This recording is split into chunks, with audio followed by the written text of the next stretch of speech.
नमस्कार दोस्तों, मैं मनी जानी और आप मुझे देख रहे हैं बायो मित्रा मनी जानी यूट्यूब चैनल पर। आज की इस क्लास में अपन एंडोक्राइन सिस्टम या एंडोक्राइन ग्लैंड वाला जो चैप्टर है उसका डी एंड करने वाले हैं। जितनी भी ग्रंथियां अंतःस्रावी ग्रंथियां हमारी बची हुई थी उसमें पैराथायरॉयड ग्रंथि हैं, एड्रिनल या अधिवृक्क ग्रंथि हैं, या फिर मैं बात करूं थाइमस ग्रंथि हैं, पैनक्रियाज यानी कि अग्नाशय ग्रंथि हैं, और गोनाड्स यानी कि जितने भी जननांग में हमारे जैसे कि वृषण हैं, अंडाशय हैं, इनको हम कंप्लीटली आज इस चैप्टर में पढ़ने वाले हैं। और उसके बाद इस चैप्टर में ऐसा कुछ भी नहीं बचेगा जो कि आपको मतलब आता नहीं हो या फिर आपके एग्जाम में सवाल बाहर से आ गया हो, ऐसी कोई भी पॉसिबिलिटी जो है नहीं बनेगी, रेयर केस होगा ऐसा। शुरू करते हैं आज की इस क्लास को। और आज अपन जो है सबसे पहले पैराथायरॉयड ग्रंथि को पढ़ेंगे। पैराथायरॉयड ग्रंथि जो है कल हमने क्लास के अंदर जो है वो थायरॉयड ग्रंथि पढ़ी थी, और थायरॉयड ग्रंथि से आगे आज अपन पढ़ेंगे पैराथायरॉयड ग्रंथि के बारे में। ठीक है, तो सबसे पहले अपन अपनी हेडिंग लगा लेते हैं पैराथायरॉयड ग्रंथि। पैराथायरॉयड ग्रंथि,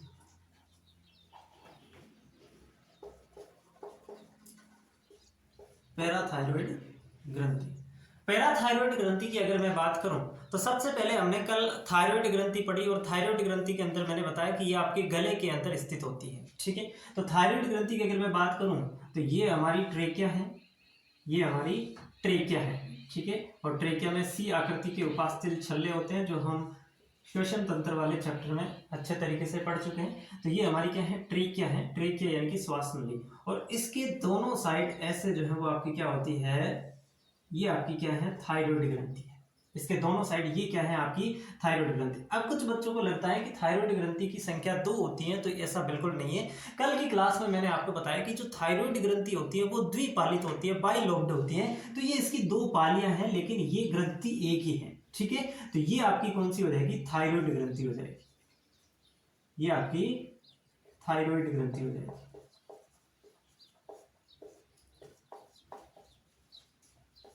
और ये आपकी क्या है, श्वास नली है। अब जो पैराथायरॉयड ग्रंथि होती है ना, ये इसी थायरॉयड ग्रंथि के अंदर स्थित होती है। ये आपकी जो है, ये आपकी क्या हो जाएगी, पैराथायरॉयड ग्रंथि हो जाएगी। ये पैराथायरॉयड ग्रंथि हो जाएगी। तो यानी कि आपसे पूछ ले कि पैराथायरॉयड ग्रंथि कहां पे पाई जाती है, तो वो भी आपके गले के अंदर ही स्थित होती है, थायरॉयड ग्रंथि के अंदर की तरफ स्थित होती है। ठीक है, तो स्थिति पूछ ले, स्थिति पूछ ले तो ये भी कहां पे होती है, गले में, थ्रोट में होती है। ठीक है, संख्या पूछ ले तो ये जो है, ये संख्या इसकी 2 जोड़ी होती है, 2 जोड़ी यानी कि टोटल 4। आप देख रहे हैं कि टोटल 4 प्रकार की या 4 पैराथायरॉयड ग्रंथि हमारे गले में स्थित होती है। तो सबसे पहले हमें 2 चीजें ध्यान में रखनी है। पैराथायरॉयड ग्रंथि है कहाँ, जहाँ पे थायरॉयड है यानी कि गले के अंदर स्थित है। और उसके बाद पैराथायरॉयड ग्रंथि कितनी होती हैं, तो 4 होती हैं, जबकि थायरॉयड ग्रंथि एक ही होती है, द्विपालित होती है। तो देखने में आपको ये लग सकता है कि थायरॉयड ग्रंथि 2 होती है, लेकिन ऐसा कुछ भी नहीं। इतनी बातें अगर क्लियर हैं तो फिर मैं आगे बढ़ूँ। सिंपल सी बातें हैं, कुछ भी ऐसा नहीं है जो आपको समझ में ना आए। अब हमें जो पढ़ना है वही बात कि पैराथायरॉयड ग्रंथि से कौन सा हार्मोन स्रावित होता है ना, कौन सा हार्मोन स्रावित होता है। तो इससे स्रावित होने वाले हार्मोन की अगर मैं बात करूं तो नाम क्या लिखा हुआ है, पैराथायरॉयड ग्रंथि। तो इससे जो हार्मोन स्रावित होगा वो हो जाएगा parathyroid hormone, parathyroid hormone. Parathyroid ग्रंथि से पैराथायरॉयड हार्मोन, या फिर इसी हार्मोन का दूसरा नाम है पैराथार्मोन। क्या नाम है, पैराथार्मोन। ठीक है, या फिर इसी हार्मोन को हम एक और नाम दे देते हैं जिसे हम कहते हैं कोलिक हार्मोन। तो ये तीनों नाम आपको पता होने चाहिए, कौन सा एग्जाम में देते ये कोई भरोसा नहीं है, हमें तीनों याद रखने हैं। ये तो अपने आप याद रह जाएगा यार, पैराथायरॉयड ग्रंथि से पैराथायरॉयड हार्मोन निकलता है, पैराथार्मोन में भी कोई दिक्कत नहीं होगी, ये भी आसानी से याद रह जाएगा। याद बस इसमें फोकस करना है कि कोलिक हार्मोन जो है वो भी पैराथार्मोन को ही कहा जाता है। तो ये इसके 3 नाम है, और तीनों नाम आपको क्लियर होने चाहिए। ठीक है, तीनों नाम आपको क्लियर होने चाहिए, ये सिंपल सी बात है। अब जो है अगला हमारा स्टेप होता है, आप सबको अब तो पता ही है कि सर आगे क्या पढ़ाएंगे, क्योंकि पढ़ाने का मेरा तरीका हर एक ग्रंथि में सेम रहता है। ठीक है, क्योंकि वैसा ही रहना चाहिए ताकि आपके दिमाग में एकदम सेट रहे सारी चीजें। तो हमने हार्मोन पढ़ लिया। अब इस हार्मोन का काम क्या है ये पढ़ लेंगे। ठीक है, तो ये हार्मोन करता क्या है, इसके कार्य हम अगर देखें तो इसके कार्य अगर देखें तो ये क्या करता है, जब मैंने आपको थायराइड ग्रंथि पढ़ाई उस समय मैंने बताया कि थायराइड ग्रंथि में जो पैराफोलिकुलर सेल होते हैं उससे एक हार्मोन स्रावित होता है थायरोकैल्सिटोनिन, और वो क्या काम कर रहा था, थायरोकैल्सिटोनिन जो है वो ब्लड में कैल्शियम लेवल को कम कर रहा था, यानी कि हाइपोकैल्सेमिक हार्मोन था। यहाँ पे ये जस्ट उसका अपोजिट काम करेगा, थायरोकैल्सिटोनिन का अपोजिट कैसे, वहां पे जो थायरोकैल्सिटोनिन था वो ब्लड में कैल्शियम लेवल को कम कर रहा था, तो ये कैल्शियम लेवल को बढ़ाएगा, ब्लड में कैल्शियम लेवल को बढ़ाएगा। तो बस वही काम है, रक्त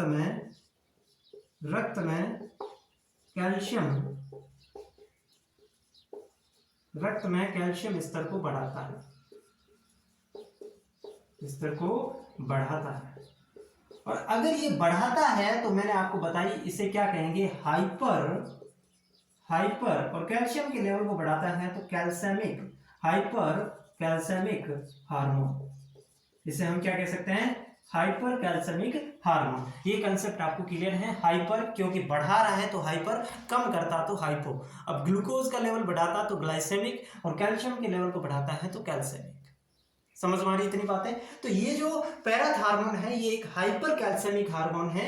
हाइपर का मतलब बढ़ाता है किसके लेवल को, कैल्शियम के लेवल को, इसलिए हाइपर कैल्सेमिक हार्मोन इसको कहते हैं। रक्त में कैल्शियम के स्तर को बढ़ाता है। कैसे बढ़ाता है कैल्शियम के स्तर को, अस्थि विखनिजी भवन से, अस्थि विखनिजी भवन द्वारा।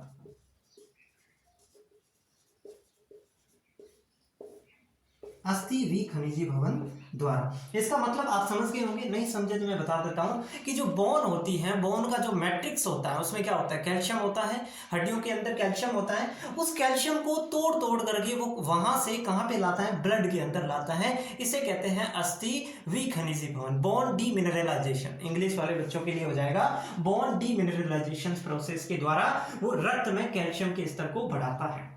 ठीक है, ये आपको किसके बारे में ध्यान में रखना है, पैराथायरॉइड ग्रंथि के बारे में ध्यान में रखना है। इतनी बातें क्लियर है। अब यहां पे एक चीज ध्यान रखना है कि जो पैराथार्मोन है इसका लेवल अगर ज्यादा हो गया तो क्या होगा, और इसका लेवल अगर कम हो गया तो क्या होगा, है ना।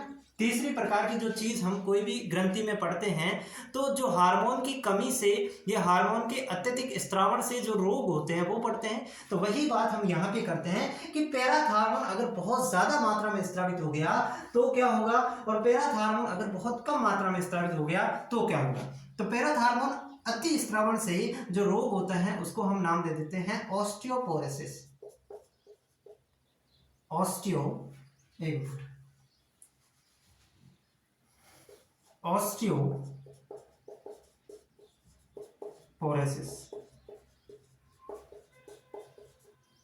ऑस्टियोपोरोसिस हिंदी में इसको कहते हैं अस्थि सुषुप्ता। इसमें क्या होती है, ऑस्टियोपोरोसिस में जो हमारी हड्डियां हैं वो खोखली हो जाती है। रीजन आप समझ पा रहे होंगे कि ऑस्टियोपोरोसिस मतलब हड्डियां खोखली होना क्यों होगी, क्योंकि अगर पैराथार्मोन का लेवल ज्यादा है, और पैराथार्मोन का काम है हड्डियों को तोड़ तोड़ करके उसके अंदर जो मैट्रिक्स है उसको तोड़ तोड़ करके कैल्शियम को ब्लड में लाना। अब अगर इसका मात्रा ज्यादा है तो वो पूरी तरीके से हड्डियों के अंदर से खोखला कर देगा, पूरा का पूरा कैल्शियम वहां से उसके मैट्रिक्स को तोड़ करके ब्लड में ले आएगा, तो हड्डियां खोखली हो जाएगी, हड्डियां कमजोर हो जाएगी। उसको हम एक रोग जो ये हो जाता है इसको ऑस्टियोपोरोसिस नाम दे देते हैं। ठीक है, और अगर इसकी मात्रा कम हो गई तो इससे जो रोग होता है वो होता है पैराथायरॉइड टिटेनी।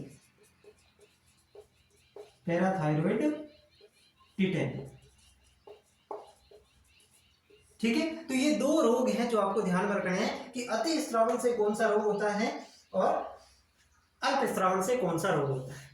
ये हमने पैराथायरॉइड के बारे में जितनी बातें जाननी थी समझ चुके हैं।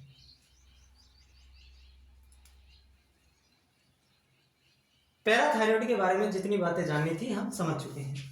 ठीक है, एक बार मैं फिर से रिवाइज करवा दूं अगर आपका हो तो। सिंपल सी बात है, कुछ भी नहीं है। पैराथायरॉयड ग्रंथि होती कहाँ है? गले में होती है। संख्या कितनी होती है? 4 होती है। पैराथायरॉयड ग्रंथि से जो हार्मोन स्रावित होता है वो पैराथायरॉयड हार्मोन या पैराथार्मोन या कोलिप हार्मोन इसे हम कहते हैं। ये हार्मोन करता क्या है? ब्लड के अंदर कैल्शियम लेवल को बढ़ाने का काम करता है, यानी कि हाइपर कैल्शियमिक हार्मोन है। कैसे कैल्शियम का लेवल जो बढ़ाता है? तो अस्थि विखनिजी भवन के द्वारा, बोन डीमिनरलाइजेशन के द्वारा। उसके बाद अगर इस पैराथार्मोन का, पैराथायरॉयड हार्मोन का लेवल ज्यादा हो गया तो ऑस्टियोपोरोसिस प्रकार की डिजीज हो जाती है, अस्थि सुषुरता प्रकार की बीमारी हो जाती है। और अगर इसका लेवल कम हो गया तो पैराथायरॉयड टिटेनी प्रकार के रोग हो जाएंगे। पैराथायरॉयड टिटेनी में क्या होती है? हमारी जो पेशियां हैं उनके अंदर अनावश्यक प्रकार के संकुचन होते हैं। टिटेनी प्रकार की डिजीज जब हम पढ़ेंगे, टिटेनी रोग क्या होता है उस समय मैं आपको और डिटेल में बताऊंगा, लेकिन अभी सिर्फ इतना सा ध्यान में रखें। ये हमारी कौन सी हड्डी होगी, सॉरी कौन सी ग्रंथि होगी? पैराथायरॉयड ग्रंथि होगी। ठीक है, इसका स्क्रीनशॉट ले लो, फिर अपन आगे बढ़ते हैं।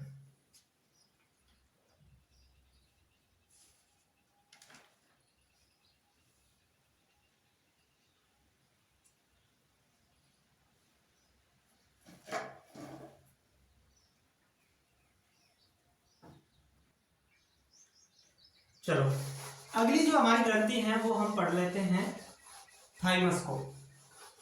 ठीक है, थाइमस की एक छोटी सी ग्रंथि है, इसमें कुछ है नहीं इतना ज्यादा दिक्कत वाली बात है।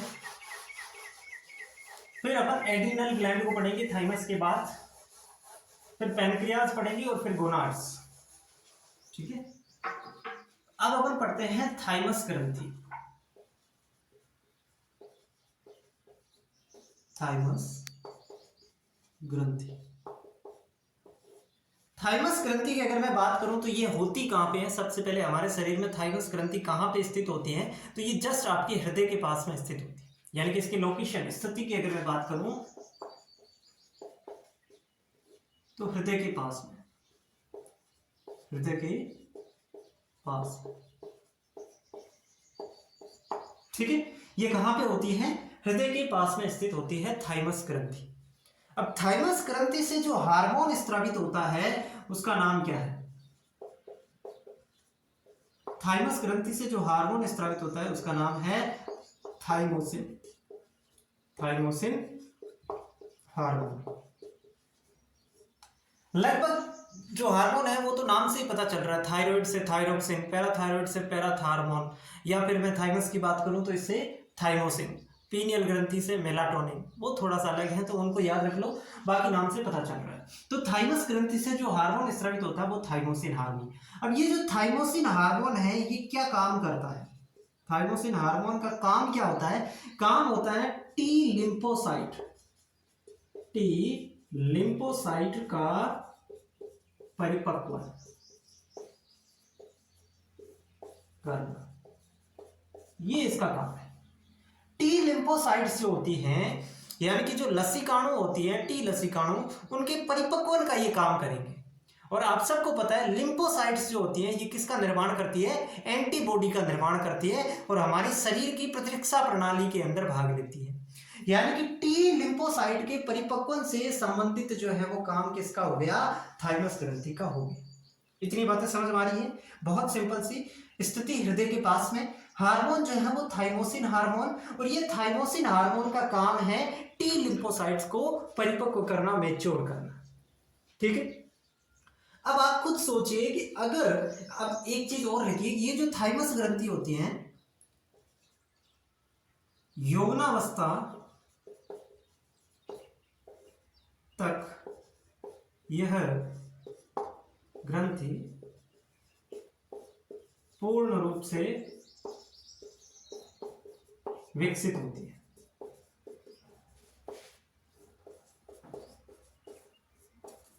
लेकिन इसके बाद इसका जो आकार है वो धीरे धीरे घटता जाता है। धीरे धीरे क्या होगा? घटता जाएगा। तथा वृद्धावस्था के दौरान, वृद्धावस्था में ये एक धागे नुमा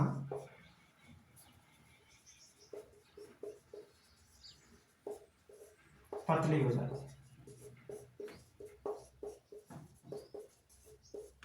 इस बात का मतलब भी मैं समझाऊंगा कि जो थाइमस ग्रंथि होती है ना, ये आपकी यौवनारंभ या फिर मैं युवा अवस्था कहूँ वहां तक तो एकदम परिपक्व होती है, मोटी होती है, अच्छी खासी विकसित जितनी होनी थी हो जाती है। उसके बाद फिर इसका आकार वापस धीरे धीरे घटने लग जाएगा, वापस घटने लग जाएगा, और वापस घटने लग जाएगा तो वृद्धावस्था तक जाते जाते ये बिल्कुल एक धागे नुमा पतली संरचना के रूप में रह जाती है। अब क्या होता है इसका मतलब आप समझेंगे। देखो, अगर देखो जो थाइमोसिन हार्मोन है ये क्या करेगा, अगर मान लो थाइमोसिन हार्मोन जो है, थाइमोसिन हार्मोन की कमी होगी तो जो टी लिम्फोसाइट्स हैं, परिपक्व टी लिम्फोसाइट्स है उसकी कमी हो जाएगी, उसकी कमी हो जाएगी तो लिम्फोसाइट्स क्या करता है, एंटीबॉडी का निर्माण करता है, तो एंटीबॉडी की कमी हो जाएगी, और एंटीबॉडी की कमी हो जाएगी, ये किस में भाग लेते हैं, शरीर प्रतिरक्षा प्रणाली इम्यूनिटी में, तो आपकी इम्यूनिटी क्या हो जाएगी, कमजोर हो जाएगी, इम्यूनिटी में कमी आ जाएगी। इस बात को समझ पा रहे हैं आप, इस बात को समझ पा रहे हैं कि भाई थाइमोसिन हार्मोन जो है वो टी लिम्फोसाइट्स को क्या करता है, सक्रिय करने का काम करता है, टी लिम्फोसाइट्स को सक्रिय करने का काम करता है। अगर ये थाइमोसिन हार्मोन कम बढ़ेगा तो टी लिम्फोसाइट्स कमी होगी। थाइमोसिन हार्मोन कब कम बढ़ेगा, क्योंकि इसका आकार अगर छोटा हो गया, जैसे वृद्धावस्था में इसका आकार छोटा हो गया तो थाइमोसिन हार्मोन भी कम बढ़ेगा और टी लिम्फोसाइट्स एक्टिवेट भी कम होंगे। टी लिम्फोसाइट्स नहीं बढ़ेंगे तो एंटीबॉडी नहीं बनेगी, और एंटीबॉडी नहीं बनेगी तो शरीर की प्रतिरक्षा प्रणाली क्या हो जाएगी, कमजोर हो जाएगी। इसलिए आपने ऑब्जर्व भी किया होगा कि जो अपने आसपास या घर में जो बड़े बुजुर्ग होते हैं, है ना, जिनके ओल्ड एजेड अपन कह सकते हैं 70 साल 80 साल या 90 साल, उनके अंदर जो भी छोटी छोटी मौसमी बीमारियां वो बहुत जल्दी हो जाती हैं। जैसे कि एक अपन है, अपने वाले स्टेज में सर्दी का मौसम भी आ गया तो बहुत कम चांसेस रहते हैं कि अपन को बुखार आए या खांसी जुकाम लगे। ठीक है, होता है, ऐसा नहीं कहता होता ही नहीं है, लेकिन ये कम चांसेस होते हैं, अपने में बहुत कम चांसेस होते हैं, बच्चों के अंदर भी कम होते हैं। लेकिन जो बड़े लोग होते हैं, ओल्ड एजेड पर्सन होते हैं, उनके अंदर ये ज़्यादा चांस रहते हैं। तो इसका रीज़न जो है, एक आप यहाँ से ये समझ सकते हैं कि उनके अंदर जो थाइमस ग्रंथि है ना वो बिल्कुल पतली रह गई, और थाइमस ग्रंथि अगर पतली रह गई तो उनके अंदर थाइमोसिन हार्मोन कम बनेगा, तो टी लिम्फोसाइट्स जो है वो एक्टिव, जो क्या कहते हैं उसको, परिपक्व कम होंगे, एंटीबॉडी का निर्माण कम होगा, और ओवरऑल उसकी इम्यूनिटी क्या हो जाएगी, कमजोर हो जाएगी। इस वजह से उसके अंदर जो है वो ये प्रकार की जो मौसमी बीमारियां हैं वो बहुत जल्दी हो जाएगी, क्योंकि इम्यूनिटी कमजोर है। तो इम्यूनिटी कमजोर है तो अंदर जो भी बैक्टीरिया वगैरह, जो भी वायरस वगैरह हैं, उनको हमारी प्रतिरक्षा प्रणाली मार नहीं पाएगी। समझ रहे बात को। तो ये ओवरऑल आपको थाइमस ग्रंथि के बारे में जो चीजें ध्यान में रखनी थी वो ये है। चलो अब अपन पढ़ते हैं एड्रिनल ग्रंथि, एड्रिनल ग्लैंड या अधिवृक्क ग्रंथि। अधिवृक्क ग्रंथि नाम से पता चल रहा है, वृक्क क्या होता है, किडनी, और अधि मतलब किडनी के ऊपर, है ना। तो लोकेशन आपको कुछ कुछ समझ में आ रही होगी।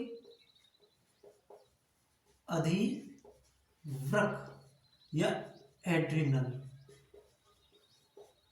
ग्रंथि, अधिवृक्क ग्रंथि या एड्रिनल ग्लैंड। स्थिति की बात करूं तो ये जो है वो आपके वृक्क के ऊपर स्थित होती है, वृक्क के ऊपर स्थित, इसे कहते हैं सुप्रारीनल ग्लैंड, सुप्रारीनल ग्लैंड। ठीक है, सुप्रारीनल ग्लैंड कौन सी, आपकी एड्रिनल ग्लैंड, अधिवृक्क ग्रंथि, वृक्क के जस्ट ऊपर होती है अधिवृक्क ग्रंथि। कितनी होती है, वृक्क कितने होते हैं, 2, तो अधिवृक्क भी कितनी हो जाएगी, 2 हो जाएगी। संख्या इसकी कितनी हो जाएगी, 2 हो जाएगी। अधिवृक्क ग्रंथियां 2 होती है। अब यहाँ पे जो अधिवृक्क ग्रंथि होती है ना, इस अधिवृक्क ग्रंथि के 2 भाग होते हैं। अधिवृक्क ग्रंथि के कितने भाग होते हैं, 2 भाग होते हैं। अधिवृक्क ग्रंथि के 2 भाग होते हैं। कौन कौन से, एक जो इसमें पार्ट होता है उसको अपन कहते हैं कॉर्टेक्स, हिंदी में शायद कहते हैं वलकुट, कॉर्टेक्स, और दूसरा जो पार्ट होता है उसको बोलते हैं मेड्यूला या मध्यांश। कॉर्टेक्स यानी कि वलकुट और मेड्यूला यानी कि मध्यांश। तो अधिवृक्क ग्रंथि में 2 भाग होते हैं, कौन कौन से, कॉर्टेक्स, मेड्यूला। उत्पत्ति अगर मैं बात करूं तो जो कॉर्टेक्स होता है ना, ये उत्पत्ति में मीजोडर्मल होता है। ये आपसे पूछा जा सकता है, कोर्टेक्स की जो उत्पत्ति होती है वो मीजोडर्मल होती है, मीजोडर्मल, और मेडुला की उत्पत्ति जो होते हैं ये एक्टोडर्मल होता है। तो ये थोड़ा सा कंफ्यूज आपको कर सकता है कि कोर्टेक्स सामान्यतः बाहर की तरफ होता है तो इसकी उत्पत्ति एक्टोडर्मल होनी चाहिए और मेडुला की उत्पत्ति मीजोडर्मल होनी चाहिए, लेकिन होता उल्टा है। इस चीज को आप कंफ्यूज में ना रहें और अच्छे से इसको क्लियर करके चलें, ठीक है। कोर्टेक्स मेडुला उत्पत्ति आपको समझ में आ गई। अब कोर्टेक्स जो होता है ना, इससे 3 प्रकार के हार्मोन स्रावित होते हैं। कोर्टेक्स से 3 प्रकार के हार्मोन स्रावित होते हैं। वो कौन कौन से होते हैं? एक होता है एल्डोस्टेरोन, एक होता है कोर्टिसोल और एक होता है सेक्स हार्मोन। सेक्स हार्मोन कौन कौन से होते हैं आपको पता है? एस्ट्रोजन, टेस्टोस्टेरोन, ये हमारा सेक्स हार्मोन है। तो ये 3 हार्मोन किससे स्रावित होते हैं? कोर्टेक्स से। और मेडुला से 2 हार्मोन स्रावित होते हैं। एक तो होता है एड्रीनेलिन, इसी का दूसरा नाम है एपिनेफ्रिन, और एक होता है नोर एड्रीनेलिन,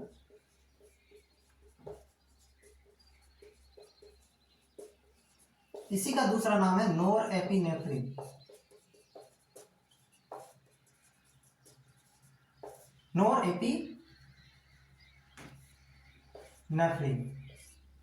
ठीक है, इतनी बातें समझ में आ रही है आपको?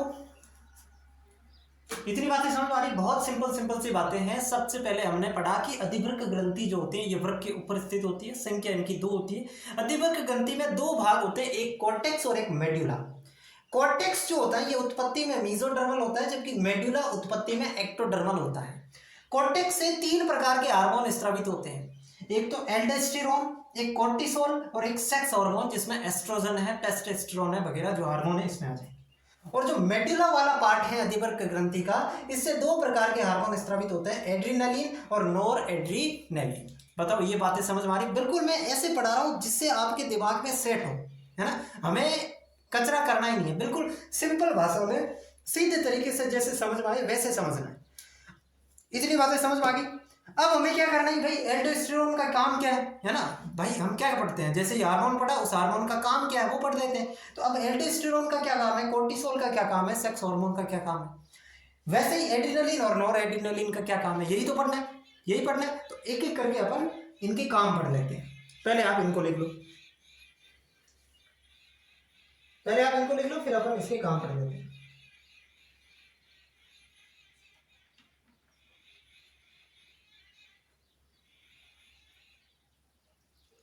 बेटा पहले हम पढ़ेंगे कोर्टेक्स के हार्मोन, ठीक है। पहले अपन क्या पढ़ेंगे? कोर्टेक्स के हार्मोन।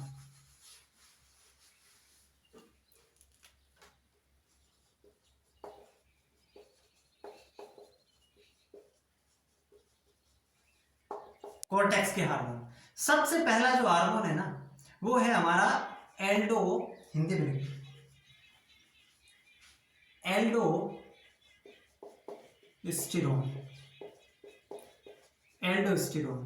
ये जो एल्डोस्टेरोन हार्मोन है ना, ये किस ग्रुप का हार्मोन है? ये मिनरेलोकॉर्टिकॉइड्स है, मिनरेलोकॉर्टिकॉइड्स। ये चीज आपको ध्यान रखना है।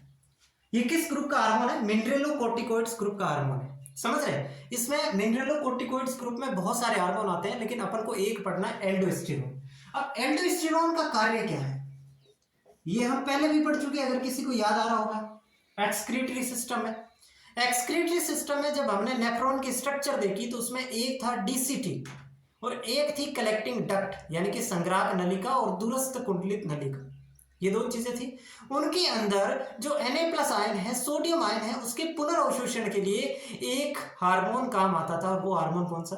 एल्डोस्टेरोन। तो काम सिंपल समझ में आ गया कि जो वृकाणु है, जो नेफ्रॉन है, उसकी डीसीटी और उसकी कलेक्टिंग डक्ट में से Na+ आयन का पुनर्अवशोषण करना, बस इतना सा काम है इसका। वृकाणु की या नेफ्रॉन की, कुछ भी लिखो, वृकाणु की डीसीटी यानी कि दूरस्थ कुंडलित नलिका व संग्राहक नलिका यानी कि कलेक्टिंग डक्ट, संग्राहक नलिका में से Na प्लस आयन का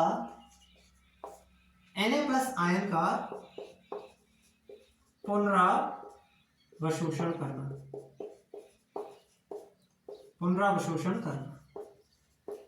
ये इसका काम है। वर्गाणु या डीसीटी की जो संग्राहक नलिका है उसमें से Na प्लस आयन का पुनरावशोषण करना, ये किसका काम हो गया? एल्डोस्टेरोन का काम हो गया। और एल्डोस्टेरोन क्या है? कोर्टेक्स का हार्मोन है। एल्डोस्टेरोन क्या है? कोर्टेक्स का हार्मोन है। ठीक है, ठीक है। अब दूसरा जो हार्मोन है वो हमें पढ़ना है कोर्टिसोल। दूसरा जो हार्मोन है वो है कोर्टिसोल।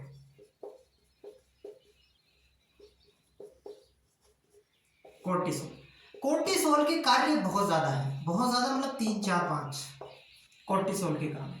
सबसे पहले तो कोर्टिसोल जो होता है वो आपके कार्बोहाइड्रेट, प्रोटीन और फैट, इन तीनों के उपापचय से संबंधित काम करता है।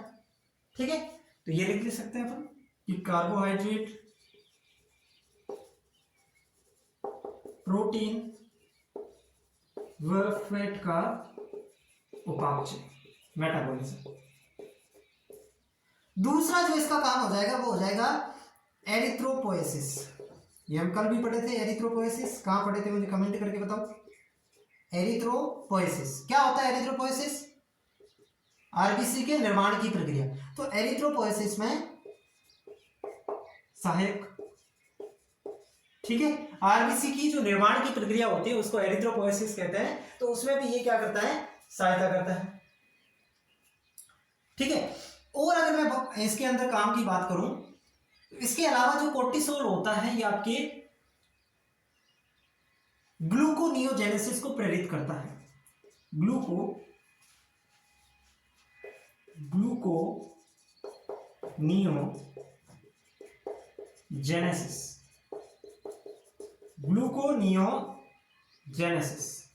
ग्लूकोनियोजेनेसिस क्या होता है? ग्लाइकोजन से ग्लूकोज बदलने की प्रक्रिया। ग्लाइकोजन से ग्लूकोज बनने की प्रक्रिया को कहते हैं ग्लूकोनियोजेनेसिस। इसको ये प्रेरित करता है, को प्रेरित करना। समझ रहे मेरी बात को? ग्लूकोनियोजेनेसिस यानी कि ग्लाइकोजन से ग्लूकोज को, ग्लाइकोजन को ग्लूकोज में बदलने की प्रक्रिया को ग्लूकोनियोजेनेसिस कहते हैं। ठीक है, तो इसको भी कौन प्रेरित करता है? कोर्टिसोल। और अगर मैं बात करूं तो ये अमाइनो एसिड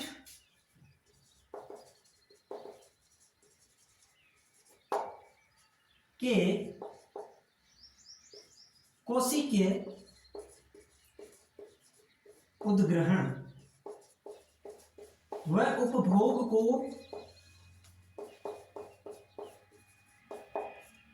रोककर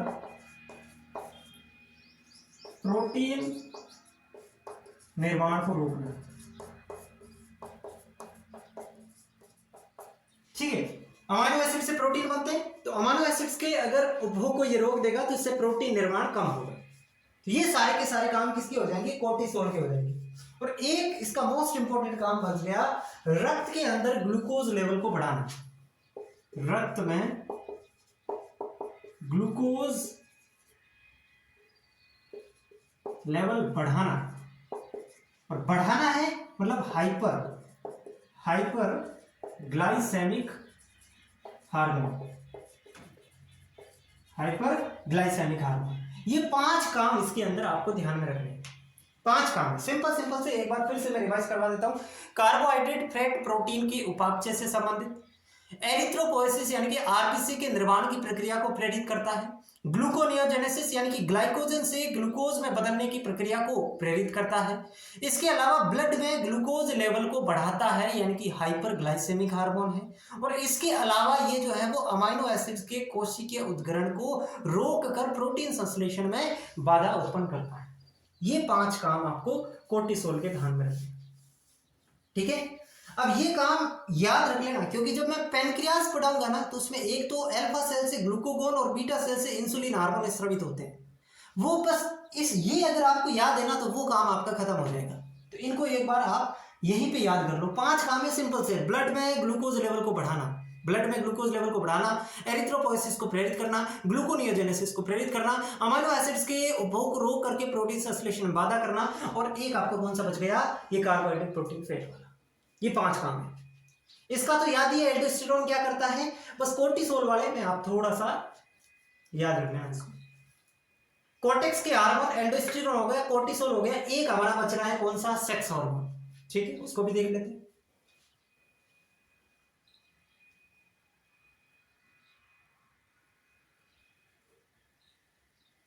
मिटा इसको मिटा देता हूं।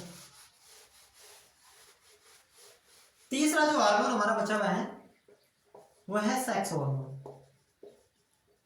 अब सेक्स हार्मोन कौन से होते हैं,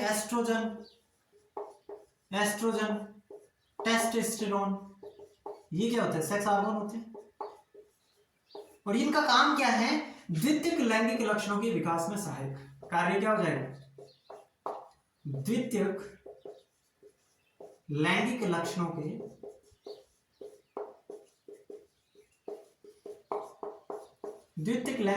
के विकास में सहायक, ये काम है। ठीक है, ये कोर्टेक्स के हार्मोन कंप्लीट हो गए, कोर्टेक्स के हार्मोन कंप्लीट हो गए। अब हमें पढ़ने हैं मेडुला के हार्मोन, तब तक आप इनको लिख लो। अब हम पढ़ेंगे मेडुला के हार्मोन। चलो, मेडुला के हार्मोन कौन से, ये तो आपको याद ही है, एड्रीनलिन और नोर एड्रीनेलिन, एड्रीनलिन और नोर एड्रीनेलिन, मेडुला के हार्मोन। ठीक है, मेडुला के हार्मोन कौन से हो जाएंगे, एक तो हो जाता है एड्रीनलिन जिसको अपन कहते हैं एपिनेफ्रिन, और एक हो जाएगा नोर एड्रीनेलिन जिसको अपन कह देंगे नोर एपिनेफ्रिन।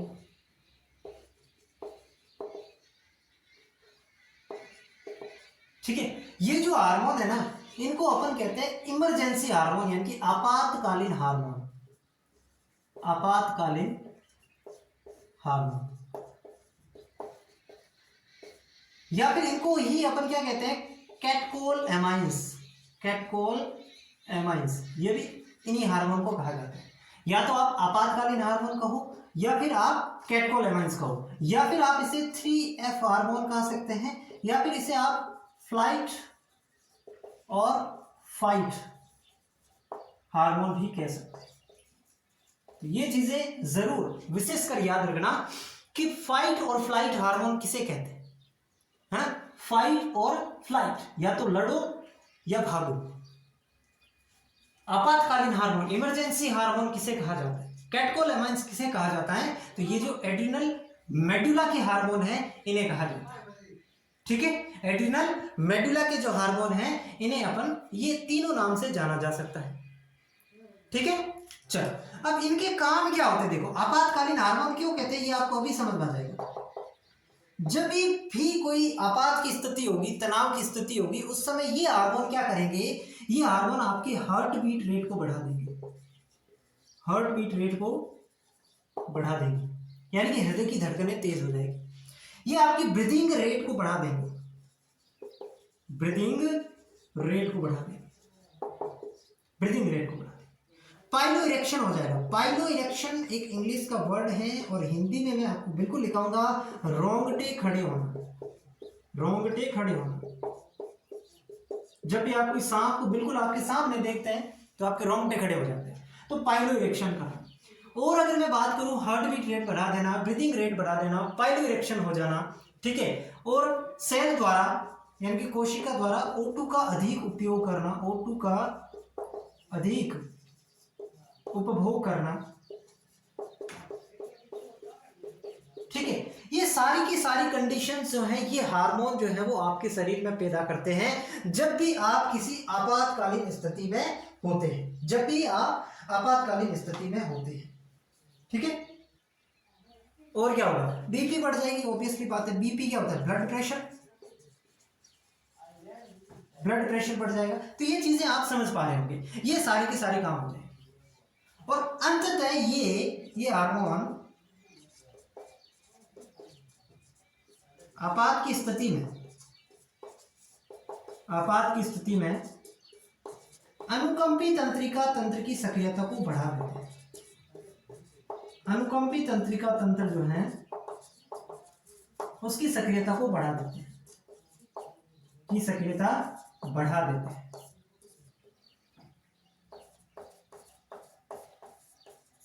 ठीक है, तो ये सारी की सारी चीजें आपको जितनी मैंने बताई मेडुला के हार्मोन जो है वो इनके काम होते हैं। ठीक है, समझ पा रहे हो? चलो लिख लो इनको। अब अपन पढ़ेंगे अग्नाशय ग्रंथि के बारे में। अग्नाशय ग्रंथि जिसको इंग्लिश में पैंक्रियाज ग्लैंड कहते हैं, ये एक मिश्रित प्रकार की ग्रंथि है। और ये चीज मैंने पहले ही लेक्चर में आपको बता दिया। मिश्रित ग्रंथि क्या होती है? ऐसी ग्रंथि जो बहिःस्रावी अंतःस्रावी दोनों का काम करे उसे मिश्रित ग्रंथि कहते हैं। लेकिन इस वाली क्लास में अपन अग्नाशय की केवल अंतःस्रावी भाग के बारे में बात करेंगे। अग्नाशय ग्रंथि, अग्नाशय को कहते हैं पैनक्रियास। अग्नाशय जो है ये एक मिश्रित प्रकार की ग्रंथि है, मिश्रित ग्रंथि है, यानी कि हेक्टोक्राइन ग्लैंड है।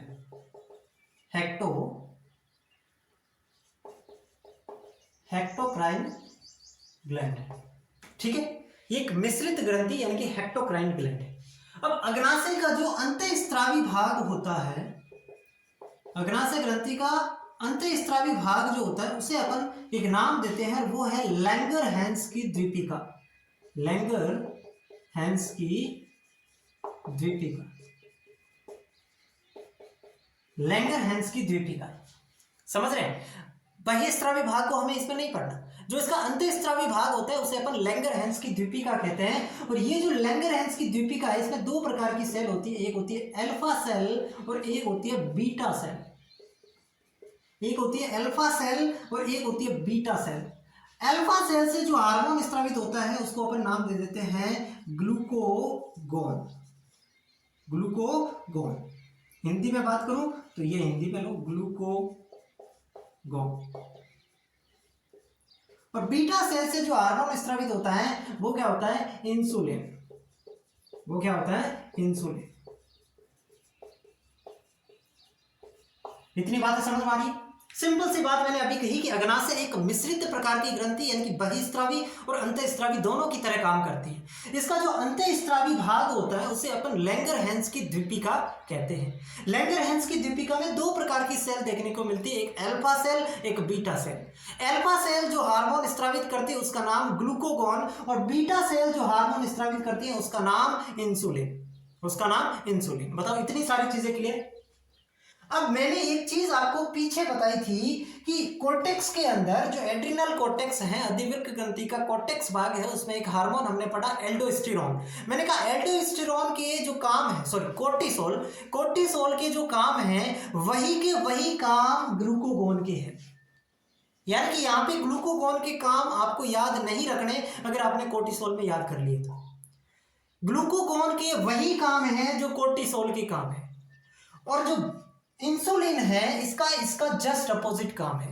यानी कि मैं कहूं ग्लूकोगोन के जो काम है उसके जस्ट अपोजिट कौन काम करता है? इंसुलिन काम करता है। या फिर मैं यूं कहूं कि कोर्टिसोल के जो काम है उसके जस्ट अपोजिट इंसुलिन के काम हो जाए। समझ पा रहे हैं मेरी बातों को? यानी कि ग्लूकोगोन और कोर्टिसोल के काम सेम, और उन दोनों के जो काम है उसके अपोजिट इंसुलिन के काम हो जाएंगे। इतनी बातें क्लियर? अब ग्लूकोगोन के काम क्या है बताओ? वही जो कोर्टिसोल के काम है, ब्लड में ग्लूकोज लेवल को बढ़ाना, ग्लूकोज लेवल को बढ़ाना, ग्लूकोनियोजेनेसिस को प्रेरित करना,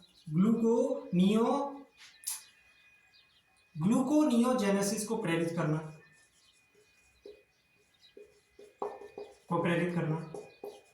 है ना? एरिथ्रोपोएसिस को प्रेरित करना, एरिथ्रोपोएसिस को प्रेरित करना, यही तो काम थे। यही तो काम थे, ब्लड में ग्लूकोज लेवल को बढ़ाना, ग्लूकोज नियोजेनेसिस को प्रेरित करना, एरिथ्रोपोएसिस को प्रेरित करना, ये सारे के सारे काम किसके हो जाएंगे, आपके ग्लूकोगोन के काम हो जाएंगे। ठीक है, अमाइनो एसिड्स के वही काम फिर से आप रिपीट कर दो, अमाइनो एसिड्स के कोशिकीय उद्ग्रहण को रोकना, कोशिकीय उद्ग्रहण को रोकना, वही सेम एज इट इज काम है किसके, ग्लूकोगोन के। तो ये ग्लूकोगोन के कार्य हो जाएंगे, ये ग्लूकोगोन के कार्य। ठीक बात है। अब मैं आपसे पूछूं कि इंसुलिन के काम क्या हो जाएंगे, तो सिंपल सी बात है, ये ब्लड में ग्लूकोज लेवल को बढ़ाएगा, तो ये ब्लड में ग्लूकोज लेवल को कम करेगा, ब्लड में ग्लूकोज लेवल को कम करेगा।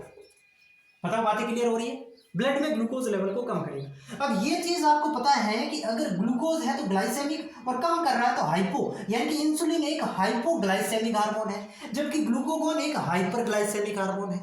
ठीक बात है। दूसरी बात, ग्लूकोनियोजेनेसिस को प्रेरित करता है, यानी कि ग्लाइकोजन से ग्लूकोज बदलता है, जबकि यहां पे इसका उल्टा होता है। ये क्या करता है, ये ग्लूकोज को ग्लाइकोजन में बदलता है, ग्लूकोज को ग्लाइकोजन में बदलता है, यानी कि इसका अपोजिट काम ये करता है, ग्लूकोज को ग्लाइकोजन में बदलता है। इसको क्या कहेंगे, ग्लाइकोजेनेसिस। इसको क्या नाम दे देते हैं, ग्लाइकोजेनेसिस, यानी कि ग्लाइकोजन का निर्माण हो रहा है तो ग्लाइकोजेनेसिस। ठीक है। और क्या होगा, अमाइनो एसिड्स के कोशिकीय उद्ग्रहण को यहां पे ये रोक रहा था, जबकि ये क्या करेगा, कोशिकीय उद्ग्रहण को बढ़ाएगा। अमाइनो एसिड के कोशिकीय उद्ग्रहण को बढ़ाकर प्रोटीन संश्लेषण को प्रेरित करना।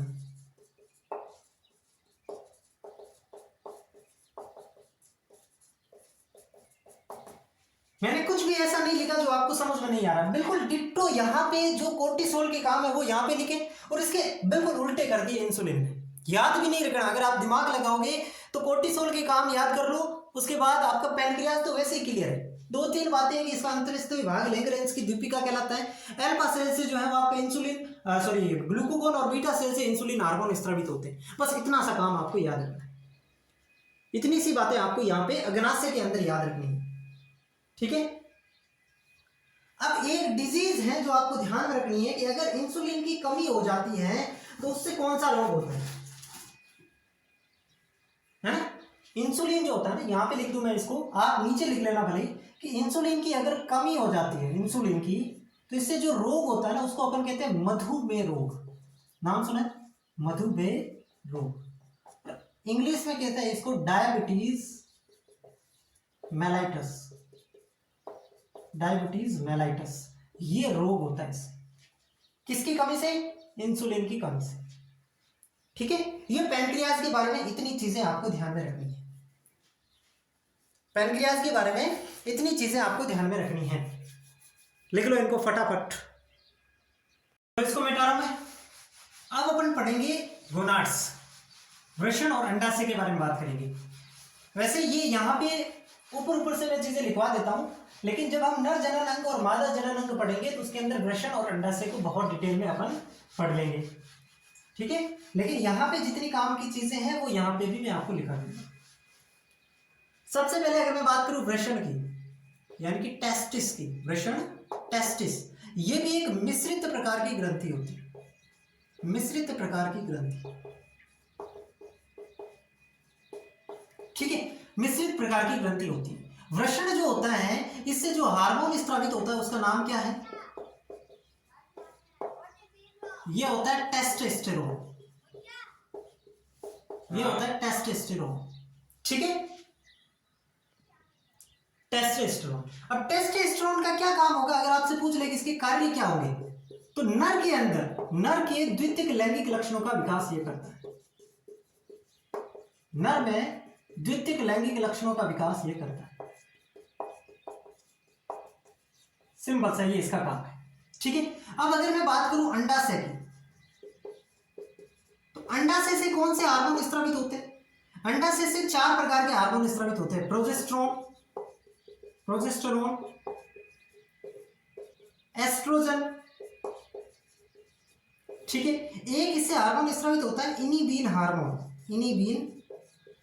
हार्मोन, और एक होता है रिलैक्सिंग हार्मोन।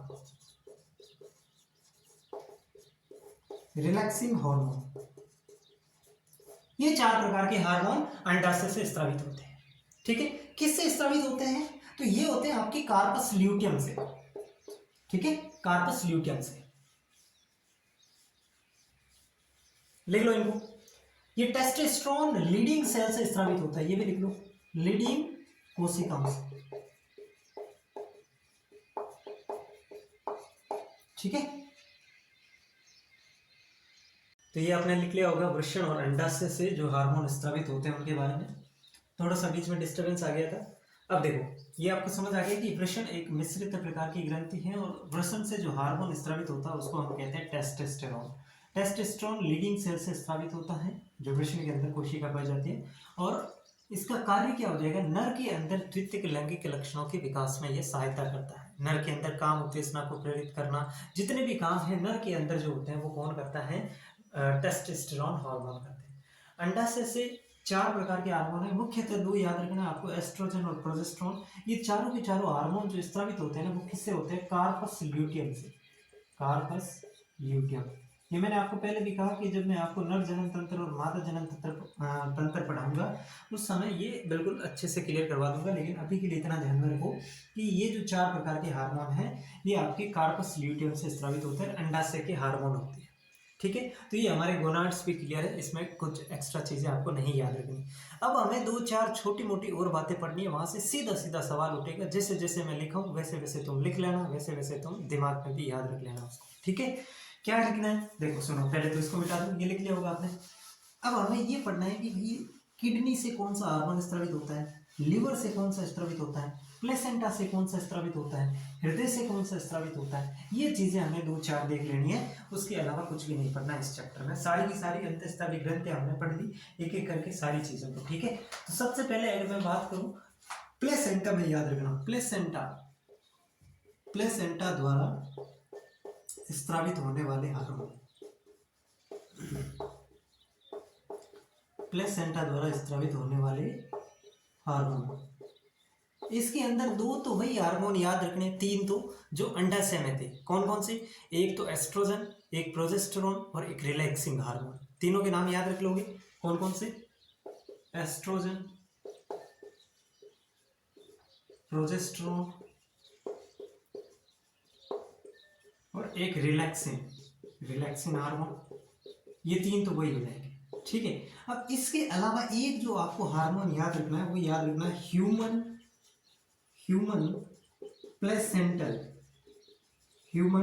Placental lactogen. इसको शॉर्ट में कहते हैं HPL, ह्यूमन प्लेसेंटल लैक्टोजन। तो ये हार्मोन भी प्लेसेंटा द्वारा स्रावित होता है। और एक हार्मोन और होता है ह्यूमन जिसको अपन कहेंगे HCG। आपने सुना होगा HPL और HCG। तो ह्यूमन कोरियोनिक गोनेडोट्रोपिन हार्मोन, इसका जो शॉर्ट में नाम हो जाएगा HCG।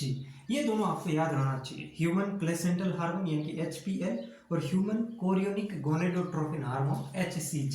ये सारे के सारे हार्मोन किससे स्रावित होते हैं? प्लेसेंटा के द्वारा। एग्जाम में सवाल आएगा कि निम्न में से प्लेसेंटा द्वारा स्रावित होने वाला हार्मोन नहीं है। 3 ऑप्शन में तो इसमें से कोई दे देगा और एक ऑप्शन कोई आपको दूसरा दे देगा। तो ये आपको याद होनी चाहिए कि प्लेसेंटा कौन कौन से हार्मोन स्रावित करता है, ठीक है। इतनी बातें क्लियर है। ये प्लेसेंटा के द्वारा हो जाएगा। अब अगर मैं बात करूं कि लीवर द्वारा स्रावित हार्मोन, तो बस एक नाम आपको याद रखना, लीवर द्वारा स्रावित हार्मोन कौन सा हो जाएगा? नाम हो जाएगा एंजियोटेंसिनोजन।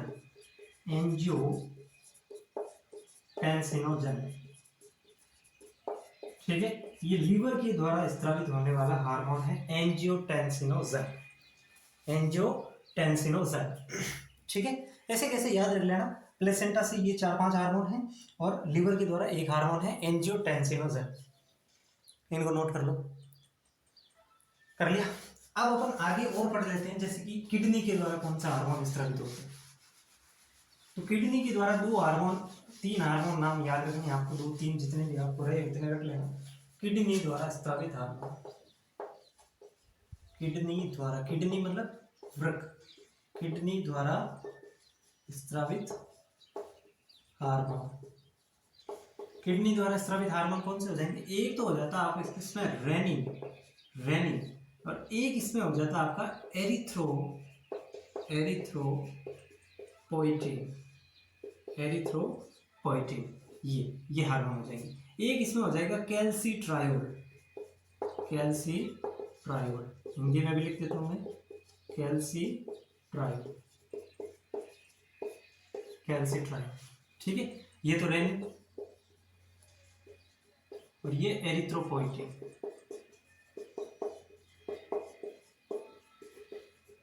ये जो हार्मोन है ना, ये किससे स्रावित होते हैं? ये होते हैं जेजी सेल से। जेजी सेल जो होते हैं उससे ये हार्मोन स्रावित होते हैं, रेनिन और एरिथ्रोपोइटिन। किडनी के अंदर जेजी प्रकार की सेल्स होती है, एक्स्ट्रा मेडुलरी सेल्स, उससे ये हार्मोन स्रावित होते हैं, ठीक है। तो ये 3 हार्मोन किडनी के अंदर आपको ध्यान में रखने हैं, रेनिन, एरिथ्रोपोइटिन और कैल्सिट्रायोल। एरिथ्रोपोइटिन नाम से पता चल रहा है ये जो है एरिथ्रोपोएसिस यानी कि आरबीसी के निर्माण की जो प्रक्रिया होती है उसमें भाग लेते हैं या उसमें सहायता करते हैं, इसलिए इसे एरिथ्रोपोइटिन कहा जाता है, ठीक है। अब आपसे पूछ ले कि छोटी आंत से कौन से होते हैं, तो वैसे तो आपने अगर पाचन तंत्र वाला चैप्टर ढंग से पढ़ा है तो आपको पता ही है, लेकिन छोटी आंत से कौन कौन से हो जाएंगे? तो सिक्रेटिन हो जाएगा, गैस्ट्रीन हो जाएगा, है ना। एक हो जाएगा CCKPZ, है ना। इसका पूरा नाम क्या है? कोलसिस्टियोकाइनिन पैनक्रियोजाइमिन, है ना, कोलसिस्टियोकाइनिन पैनक्रियोजाइमिन, ये CCKPZ हो जाएगा, ठीक है। तो ये छोटी आंत से स्रावित होता है। एक आपसे पूछ ले हृदय से कौन सा हार्मोन स्रावित होता है? तो हृदय से जो हार्मोन स्रावित होता है उसका नाम है ANF, है ना, ANF, जो कि रास सिस्टम का अपोजिट होता है। रास सिस्टम जो होता है, रास सिस्टम का अपोजिट, ठीक है। तो ये आपको ध्यान में रखनी है, इतनी सी बातें आपको ध्यान रखनी है कि हार्मोन किससे कौन सा स्रावित होता है। इससे बाहर सवाल वो आपको डीपली नहीं पूछेगा, बस इतना पूछ सकता है कि किडनी द्वारा स्रावित हार्मोन कौन से हैं, इससे रिलेटेड कैसे भी करके वो यहाँ से सवाल पूछेगा अगर पूछना चाहेगा तो। अन्यथा हाई पॉसिबिलिटी है कि वो आपको सवाल मेन जो ग्रंथियाँ हमने पढ़ी हैं, जैसे कि थायराइड ग्रंथि है, जैसे कि पीयूष ग्रंथि है, जैसे कि हाइपोथैलेमस है, या फिर थाइमस है, पीनियल ग्रंथि है, अधिवृक्क ग्रंथि है, वहाँ से 90% से ज़्यादा संभावना है सवाल वहाँ से बनेगा, लेकिन 1-2-3% भी अगर संभावना है यहाँ से बनने की तो वो भी हमने कवर कर लिया। इतनी सी चीज़ें आपको जाननी थी, तो इसका आप स्क्रीनशॉट ले लो पहले तो ढंग से।